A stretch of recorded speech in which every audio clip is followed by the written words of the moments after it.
Some photographs stay with us because of what they show.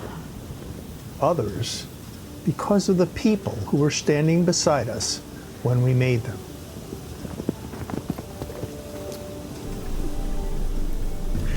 By now, the rhythm of the journey had begun to change. The miles mattered less. The photographs mattered less. And the moments in between, well, they began to matter more.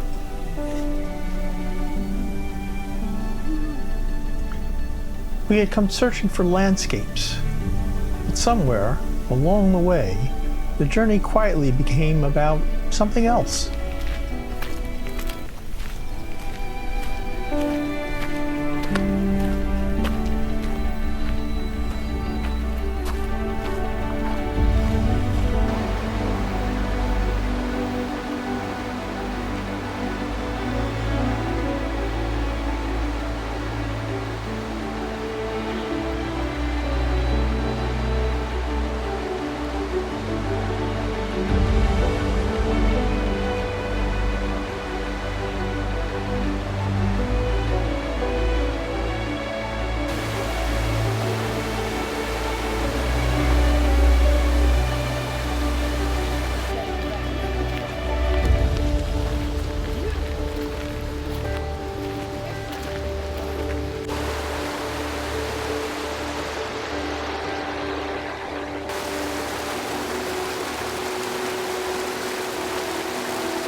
The trail wound quietly up through the forest, carrying us deeper into the mountains and toward one of the most remarkable places we would encounter on the journey. High in the mountains of southeastern Kazakhstan lies Kaindy Lake, a place born from destruction. More than a century ago, an earthquake triggered a massive landslide that dammed the valley and slowly filled it with water. The forest remained. And today, the trunks of those ancient trees still rise from the turquoise lake like ghosts suspended in time. Walking toward the shoreline, it felt as though we were stepping into another world, a place where time had slowed, where nature had quietly rewritten the landscape and where beauty emerged from something once unexpected and catastrophic. Standing there, it was impossible not to reflect on how often life works the same way.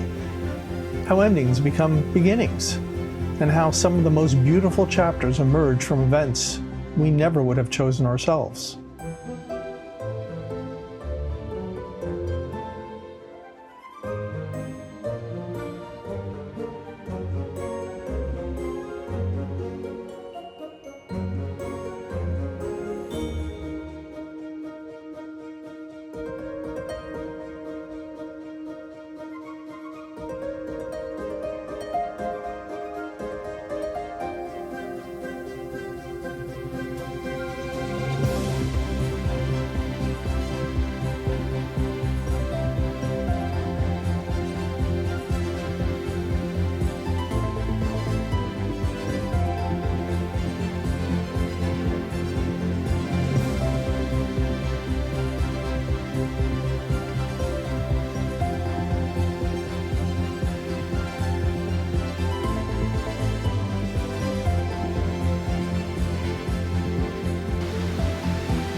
But increasingly, it wasn't only the landscapes that captured my attention. It was the people experiencing them. How fabulous was that? Unbelievable. That is one of the absolutely most gorgeous spots I've ever even been to. One of the greatest gifts of travel is discovering how differently people see the same place, the same mountain, the same light, the same moment, And yet somehow, a completely different photograph emerges. Rachel Ross has spent years photographing some of the world's most extraordinary landscapes, from the Canadian Rockies to the Arctic and beyond. And yet, what continues to inspire me is not simply her skill. It's her willingness to remain amazed, to stand before a landscape she has never seen before and experience it with the same wonder she felt when she first picked up a camera. These are still like alive at the bottom. You notice from the drone and even some of the long lens shots how you can get the green foliage coming up under the water, under the blue-green water. It's just watching her teach, explore, and create throughout this journey was a reminder that mastery and curiosity do not have to be opposites. The best artists somehow manage to keep both. For Isabella, curiosity has become a way of life. Her photography has carried her across some of the world's most remote and fascinating places. From Saudi Arabia and the deserts of the Middle East to the mountains of Central Asia, often traveling alone, guided more by curiosity than certainty. Not in search of danger, but in search of understanding, of people, of culture, of stories. And perhaps that is one of the greatest lessons travel has to offer. The world often becomes far less frightening once we choose to experience it firsthand. And then there's Julianne. Back home, she spends her days helping patients navigate some of life's most difficult journeys. As a physician, her work is rooted in service, compassion, healing. But here, camera in hand, she was discovering the world through a different lens. Watching photography slowly become part of her own story may have been one of my favorite memories from the entire trip. Because photography isn't really about cameras. It's about learning to pay attention. And few people pay attention more deeply than Julianne.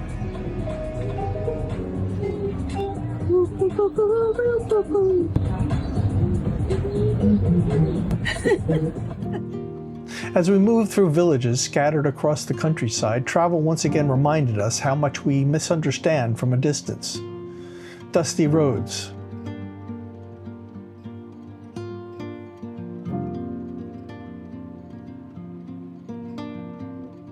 simple storefronts, quiet streets.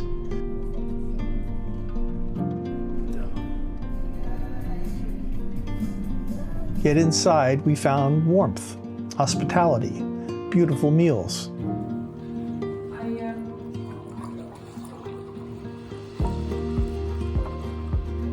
And conversations that transcended language.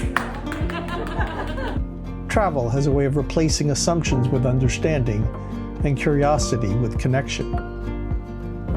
Then came Snake River, a landscape so improbable it felt almost imagined.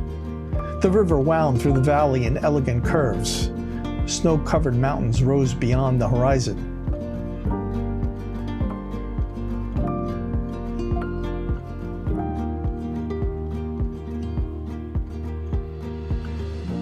Wild horses moved freely through the grasslands.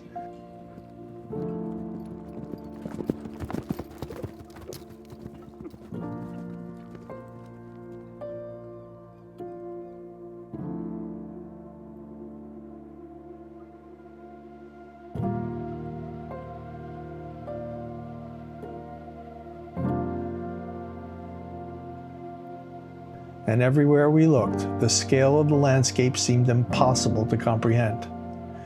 Yet, despite the beauty before us, what I remember most is not a photograph. It's the experience of sharing it. Watching Rachel launch her drone into the evening sky. We're flying very high, very far.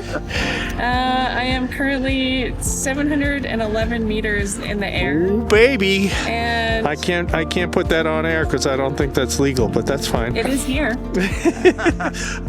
Seeing Isabella move quietly among the horses. Watching Julianne search for compositions on her own.